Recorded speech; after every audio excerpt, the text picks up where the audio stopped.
I'm just always trying to encourage executive leaders to realize that titles and org charts really do matter because their intention is to provide clarity, not boost our egos or guarantee a raise or some of these things that we can get caught in. It's really about making sure that people have clarity on decision rights.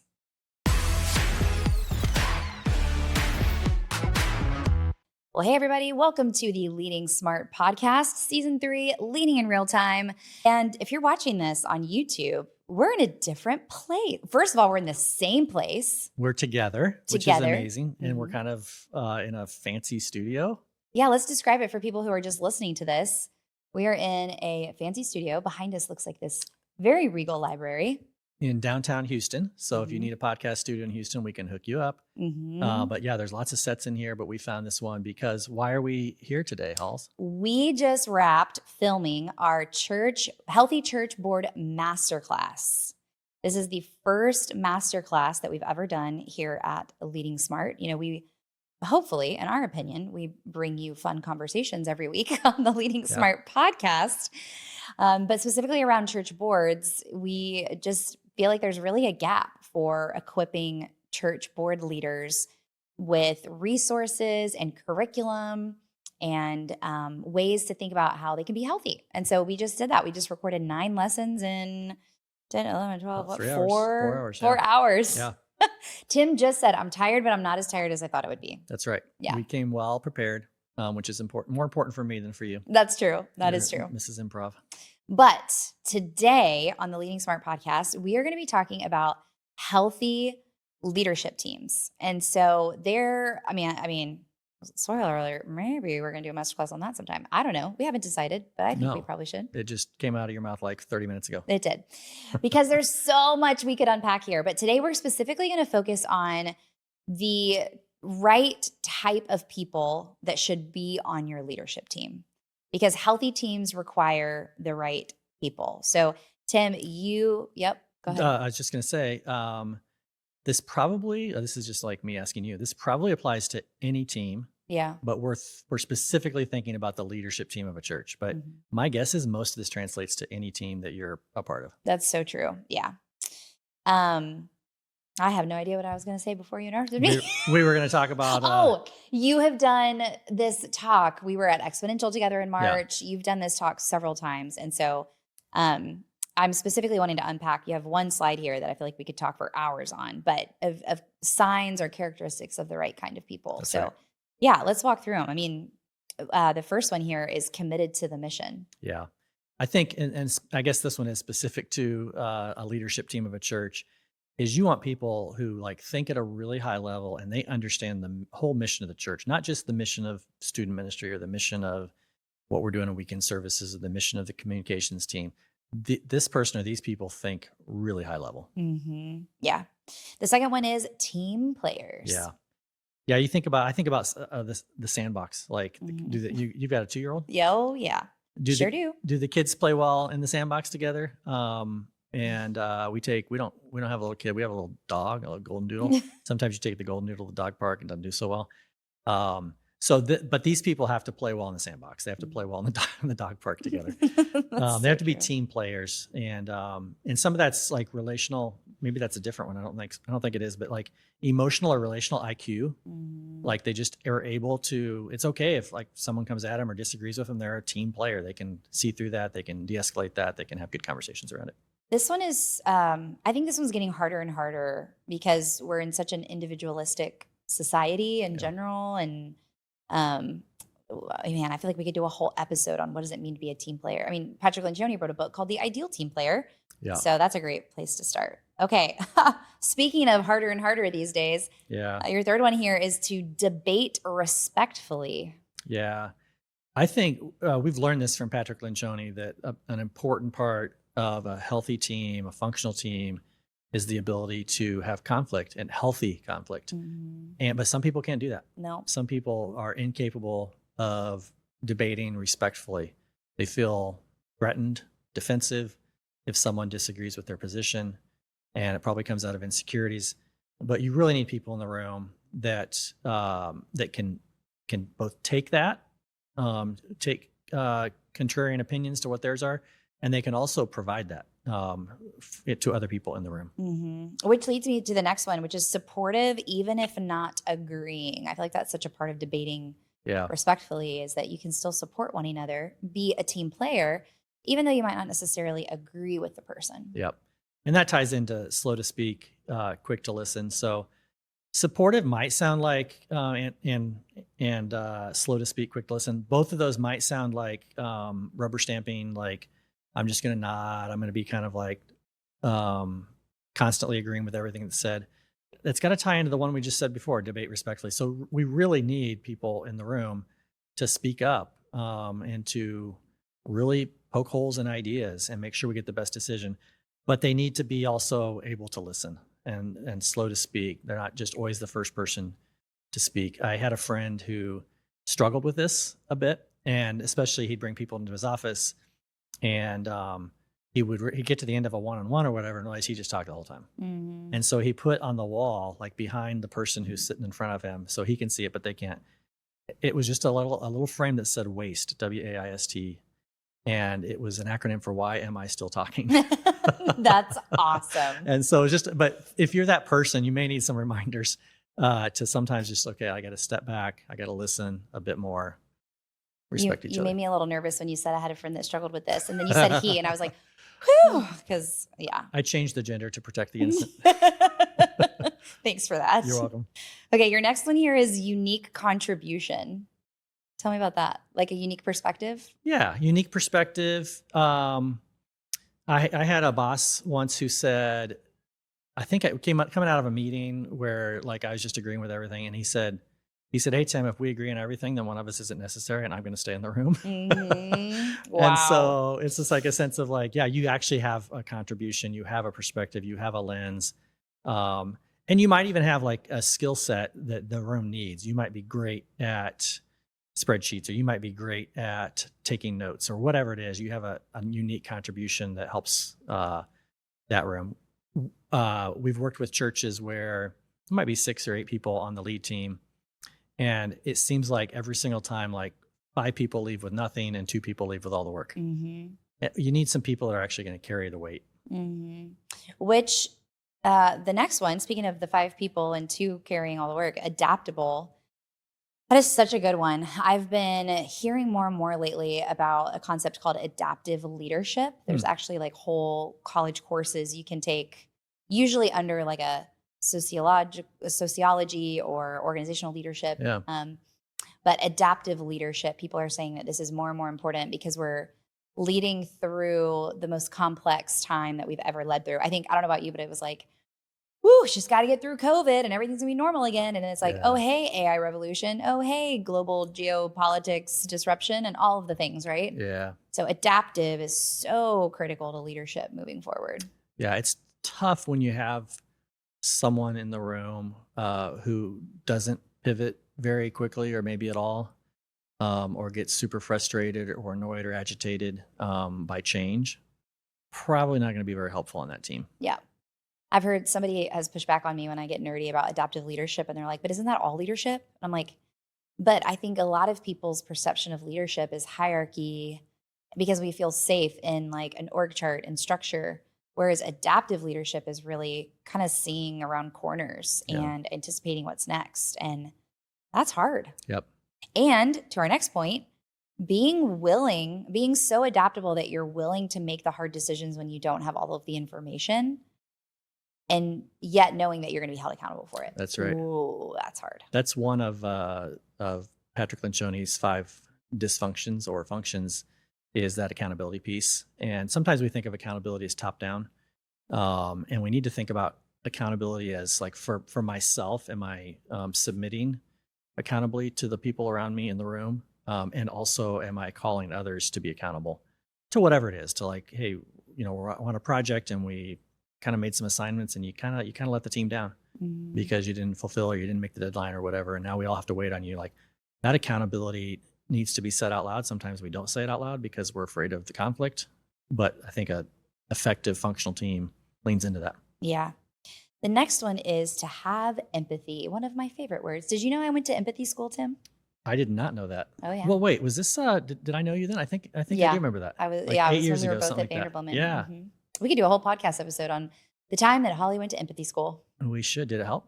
Oh, it was incredible. Yeah. I think about it probably at least a couple times a month, like use specific tools from that. And how would you apply that into the leadership team concept? I would say context? that I think before I took that course or training, I equated empathy and sympathy as the same thing. Mm-hmm. Whereas sympathy is feeling sorry for someone, and there are times when that's appropriate. But empathy is really understanding something from the other person's perspective, and those are different. And so I think that's a key characteristic of, and it kind of goes back to like this, the supportive, even if not agreeing, but it's like, you know what, I don't agree with you. I've landed in a different spot, but I can totally see how you got there. Yeah. And that's a valid way of looking at it. That's a valid perspective. Like that's empathy. Yeah. Would you tie that into like, seek first to understand?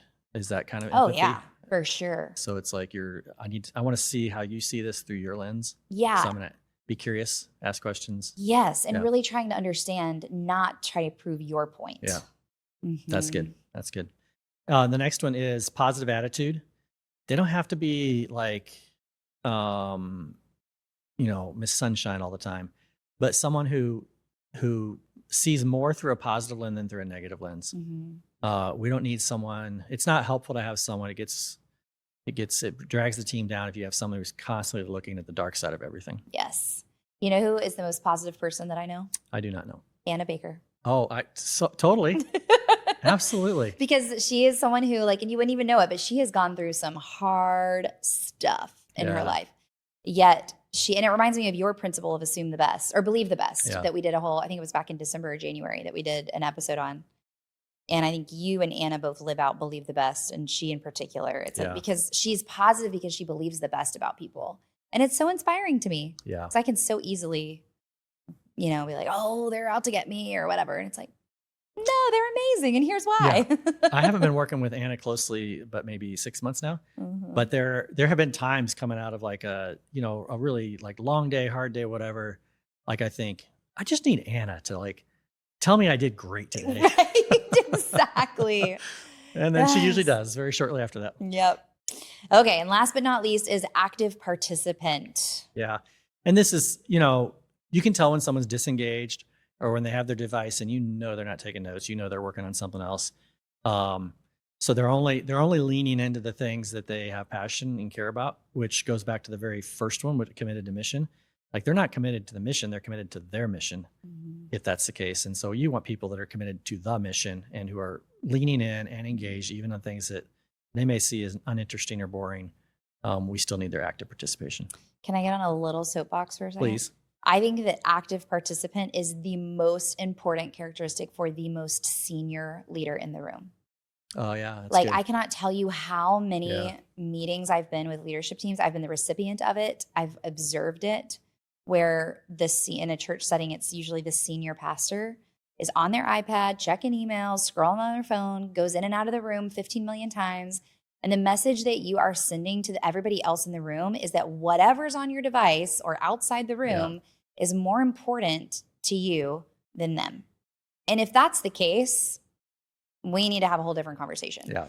But if most of the time, believing the best, right, Tim?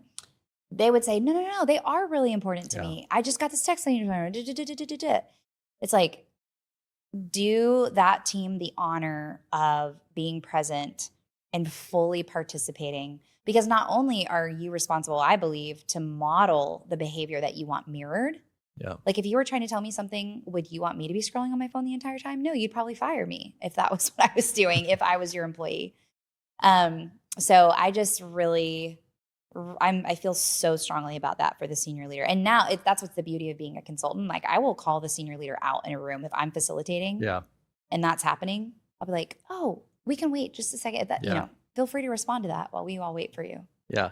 I love to see, we both know Doug Slaybaugh, and we've been in meetings that he facilitates, and he is classic at calling people out on that. I love as it. He's leading the room, and he'll just kind of stop and say, you know what, we can wait because, I think what you're doing is likely way more important than what we're doing. So we're just going to wait till you finish that up because it's obviously very important, just Yeah. make the person like crawl into their seat, but it's effective. Yeah. Yeah. Yeah. Okay. I have a question. I'm kind of like putting you on the spot here. Okay. So where does characteristics matter versus like when we're talking about a leadership team, Okay. right? Because like, yes, I agree. All of these could apply to a healthy team in general. But when we're talking about the people who should be on a leadership team, where is it more about the characteristics of the person versus like title and where they are on the org chart? Yeah. And I would say it's not an either or, like they're both important. So if someone doesn't have these qualifications, but yet let's say they're the head of all of our next gen ministries, and we really think the head of the next gen ministries should be in the room, but they don't have these qualifications, I would say, why are they the head of the next gen ministry? Yep. Like if they're not able to be supportive, if they're not a team player, if they're not someone who presents themselves as being accountable, I'd be like, why are they leading that area? Mm-hmm. So now I'll give you an exception to that. Would be the first bullet, which was committed to the mission. So, and by that I mean you don't want someone leading next gen who's not committed to the mission, but you could have someone leading next gen who is exactly the right person to lead next gen. They're just not like either maturity level or to be able to think about the whole organization. They're just really good thinking about their part of it, and that I would probably say they're probably the right person for next gen, but they're probably not the right person to have in the lead team meeting yet. Yeah. We need to somehow kind of help them get there. But I don't know. How would you answer that question? Well, I'm going to ask you one more question. Okay. So what about the opposite? So what if there's someone who is not on the leadership team because of the org chart and hierarchy that exists, yet they embody all of this, and either a couple of people on the lead team or maybe the whole lead team is like, oh, this person keeps coming up over and over again, even though they're just a manager or I don't know. They're not at the executive level and we want them to come speak into this. Yeah. Should they be on the lead team? So two ways I'd answer that. One would be maybe I flashed through a couple people in my head that would be like, we needed them in the room to make good decisions, but org chart wise, it didn't make sense for them to be in the room. But we just said, forget the org chart, we're going to have them in the room. So that'd be one answer to that. Another answer to that would be, maybe we need them in the room to help us make some decisions.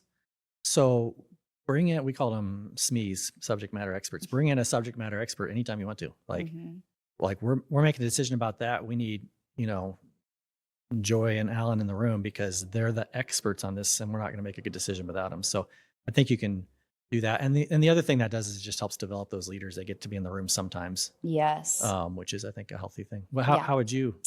Well, I don't know that I have like an answer. Yeah. I just have been thinking a lot about it because I was working with a church who has had kind of the same, and this is the caveat to this is a very large church, but they've had kind of the same people at the executive level for a long time. And we've been working on org charts to match where they have grown to. And they're hesitant to change the executive level, even though it's a little of a hodgepodgey from an org chart perspective, because they feel like it's working and they don't want to change that. Yet there's a pretty substantial second layer leadership team that's forming out of these changes that we're making. And so we've just been talking a lot about like what should be the executive team versus the leadership team or senior leadership team. And again, I realize that this whole story is, not applicable to every church that's listening. But I just think it's an interesting tension to balance of like, I do believe that it matters more than I think executives often realize, that clarity at the top, because it sends a message whether you mean it to or not. Like maybe to your perspective, it's like, well, we just think this person's really valuable and we want them in these decisions. That doesn't mean that what they say goes. But to the rest of the organization, if that person's on the executive team and they give you an opinion, it sounds like a directive to most. Yeah. And I think we can often forget that. And so I'm just always trying to encourage executive leaders to realize that titles and org charts really do matter, because their intention is to provide clarity, not boost our egos or guarantee a raise or some of these things that we can get caught in. It's really about making sure that people have clarity on decision rights and, really decision rights. So anyway, it's just been something I've been thinking a lot about. Yeah. Yeah. It's good. Okay. So I don't know if you were a Stephen Colbert fan or not, but he just had his last show. Yeah. I'm a Jimmy Fallon. I've talked about that a lot. Like Jimmy Fallon is my favorite. Yep. But my husband really likes Stephen Colbert. And so we've been watching a lot of like his YouTube of kind of like his wrap ups and some interviews with him and et cetera.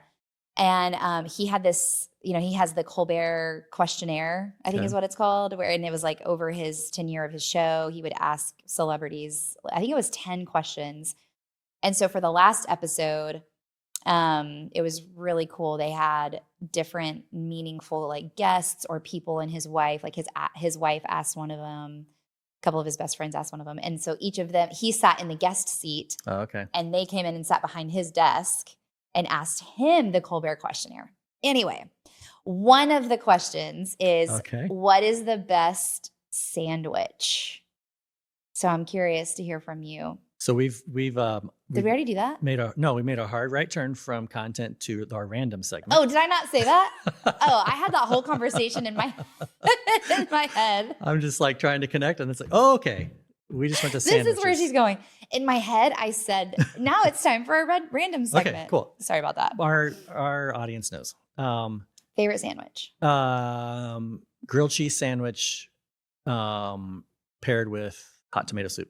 Yeah. And the tomato soup can't have any like chunks of tomato, and it has to be very smooth and creamy. Very smooth, yep.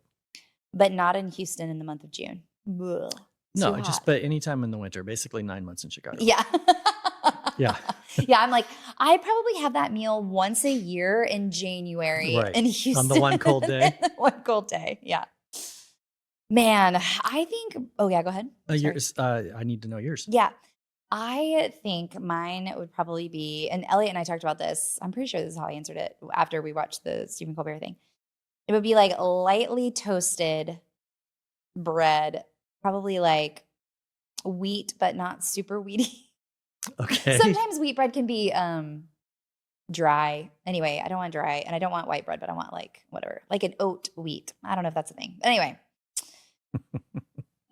Slightly toasted, and like I love sauce. So like I love like a little bit of mayonnaise, put some mustard on there. Let's even put some horseradish sauce on there. Oh, wow. Let's put some Tim, if you're not watching this, Tim literally just squirmed in his seat. Oh, why? Some thin avocado slices, some tomato. Oh, we'll put some pickles. The only thing so far that you said that I like is mayo. Oh my gosh. That's the Iowan in you. It is. What else I put on? Okay, so then you're getting into like, so then like good, like pretty substantial like turkey. Like it needs to be good, like thick, a lot of meat, All right, so far I've got mayo and turkey. Okay, and then cheese. What kind of cheese would I put on it? Probably a cheddar. Okay. And then I don't really do this at home, but I do love, like we just got Jimmy John's on our break. I do love like an oil and vinegar. Yeah. But I don't really do that at home. So anyway, I think that would be it. Okay. I love sandwiches. That's a good Colbert questionnaire. His answer was a tomato. I think it was a tomato sandwich. He's from like, I think he's from like Boston, or he's from the Northeast. So it makes sense. Like tomato sandwich. But anyway, I thought that was a good one. That's fascinating. I'll go back and look at the other. Maybe we can ask some of his other questions because they're good. They're like good staple, always good. I have a question for you. Okay. Related to lead teams. Yeah. What is the most exciting thing you're looking forward to with Leading Smart in 2027? Oh my goodness, Tim Stevens. The most exciting thing that I'm looking forward to. No, for real. We are doing an executive team gathering. We've never done this. We've talked about it forever. First ever. Yeah. We've been asked to do it. That's really what kind of put us over, because it's been an idea that we've gone round and round on. And I feel like every time you've been like, let's do it, I'm like, and every time I'm like, let's do it, you're like, Yeah. But in 2026, I think even alone, we've been asked multiple times. So we were like, all right, let's do it. So this is for teams. We would love to see at least 2 people if you want to bring 3, Actually, 4, oh, what? It's required to have at least 2 people. Okay, yes. Yeah, so it has to be a team Yes. of at least 2, and one of them has to be the leader, senior pastor, Yep. and then someone on his or her team, and it can be 2 people, 3 people, 4 people, 5 people, but it needs to be a team. Yeah. And we are doing it at a really cool place that Tim and I both had a wonderful experience at a different gathering that we were at last fall. And it's called Trilith is the town. And basically this is the Cathy family who, founded Chick-fil-A. They have also created Trilith Studios. And so their philosophy was, their passion, and they believe hospitality really shows the love of Jesus. And so they're like, how can we take our principles and values of hospitality and apply that to the entertainment world? And so they have, I believe it is the largest studio, what do you call that? Village? Movie studio. Yeah. They do like all the Marvel movies there. They've have done a ton of stuff. Anyway, so we're gonna get a tour of the studios, and then they have this beautiful hotel that's in the little town called the Trilith Guest House that we're gonna stay at. And then it's really cool. The whole town. It's very walkable. Very walkable. They've designed it. Apparently, they were telling us a story. They went over to Europe and toured several different towns to kind of create the inspiration for how they were going to build Trilith. So, yeah. That'd be great. So we're telling you now because just in the last few days, we opened registration for this, and we only have room for 15 teams. Yeah. So it's going to be the first 15 teams that sign up. It's happening next April, so 10 months out-ish, depending on when you're listening to this, in the Atlanta area. And we would love you to sign up for it with your team. We think it's going to be fantastic. It's going to be kind of hands-on, workshop-y. We'll be doing some stuff together. We'll be learning from other teams to see how they do things. I think it'll be fantastic. Yeah. So go to leadingsmart.com, click on gatherings at the top, and you'll see it right there. You can click on there, read all about it. If you have any questions, email holly@leadingsmart.com, tim@leadingsmart.com, hello@leadingsmart.com. I don't know. You know where to find us. And we'd love to talk with you more about it. All right, everybody. Well, thank you for joining us, and we will see you next time on the Leading Smart podcast.